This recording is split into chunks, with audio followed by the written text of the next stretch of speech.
You must look at what someone does as opposed to what they say. Okay, so it's going to seem like a leap, but I just want you to just follow me just for 5 minutes. Okay, when was slavery ended? What's this got to do with Ukraine? Just follow me for a second. In the mid to late 1800s. Okay, let me just say the so-called Abolition of Slavery Act was. The Abolition of Slavery Act was 1834. 1834. That was the abolition. That was the Abolition of Slavery Act was 1834. It didn't end there, but the point is that's when that act was put in. Yeah.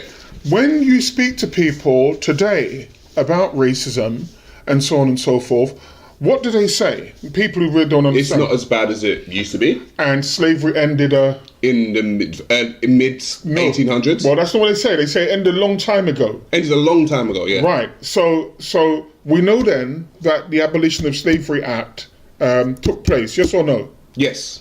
Great. Yeah. And so you would say then by the end of the 18th century, black people should be standing on their feet and doing what they should, doing what they need to go forward. Yes or no? No. Why? Because just because you end slavery doesn't mean that the psychology of slavery is ended. You damn well. No, it's even more than that. You see, the thing is, even someone as bright as yourself still don't see it. Now, you may say this has nothing to do with Ukraine. I'm saying that Ukraine, Russia and all of these countries that have been reshaped just during the last 25, 30 years, it's part of a reshaping of the globe. But I'm trying to show you that this reshaping of the globe is not new. It's part of a modus operandi. Right. So on one hand, it seems as if you're being given something, freedom.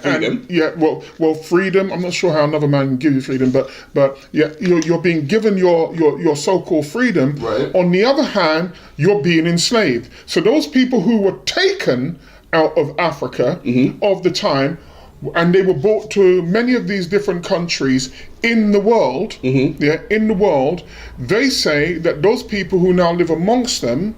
Yeah, it wasn't always the case. They now say that there's some degree of equality. This is what they say. Yeah. And this equality for many black people, I know for me, has only really come about the last 15, 20 years or so. Right. Yeah, first part of my life was nonsense. So the country was racist. Sounds like victimhood mentality to me. Well, let's see if I am being a victim, and let's see whether or not this is part of an old trick that's happened. Right. What was the Berlin Conference? The Berlin Conference was the partitioning of Africa from 1884 to 1885, I believe. Right. So the abolition, the so-called Berlin Conference, and its structure actually went from about 1885 to around about 1914. But I am telling you, what happened, because you took individual slaves into your country and then you sought to freedom. However, 50 years later, you went into Africa, and completely reshaped all of Africa with arms, with terror, and with deceit. Yeah. So here's a mind. Let's play a mind game for a moment. Let's play a mind game, for example. The conspiracy theorist mind game. Right. What was British East Africa?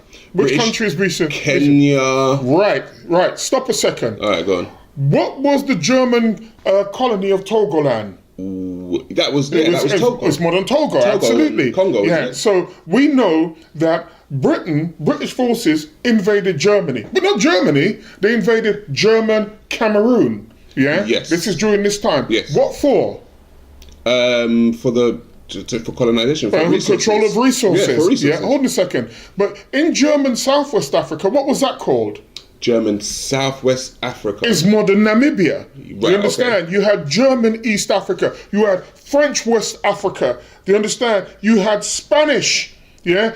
All of these countries, European countries, that were rulers of the slave trade, all of them, the Portuguese, the murderous Portuguese, the disgusting Belgians, the disgusting Belgians, all of them sat down in a conference and divided up Africa Every single last one of them, even today, French controls the economies of 15 African nations. African nations. Yep. So think about this. You're saying that you look at Ukraine and you say, "Oh, this is very, very different." Actually, it's not. It's the reshaping, in the eyes of the status quo, of the powerful, the world, in how we wish to see it. And so you have black people today who will tell you that, okay, we had Jamaican independence the other day.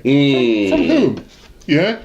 Nigeria's independence the other day. From whom? The Congo, the whole of Africa. So you removed black people, said you freed them, and those black people who lived in your countries, you then went back into a continent 50 years and enslaved the whole continent. This is what's happening. Now, you say, well, how does that compare with what's happening today? All of these countries, who are now in NATO have given up or have had taken their ability to act independently. So no sovereignty. There is no sovereignty amongst them There's at no all. sovereignty. No matter what they tell you, there is no sovereignty. But who rules them? Who is at the head of that part? America. And I think this is important. People say, "Oh well, this is nonsense. It doesn't make any sense." Listen, it's the reshaping of the world in the image of people, who have always controlled it. New Zealand, look at Australia. Australia today is a glorified American military base. They've just agreed to Well, it was a British prison before. Well, it was. It was, but it's a glorified military base. They've just agreed to spend another 140 billion, in order to counter the threat of China. Are these people stupid?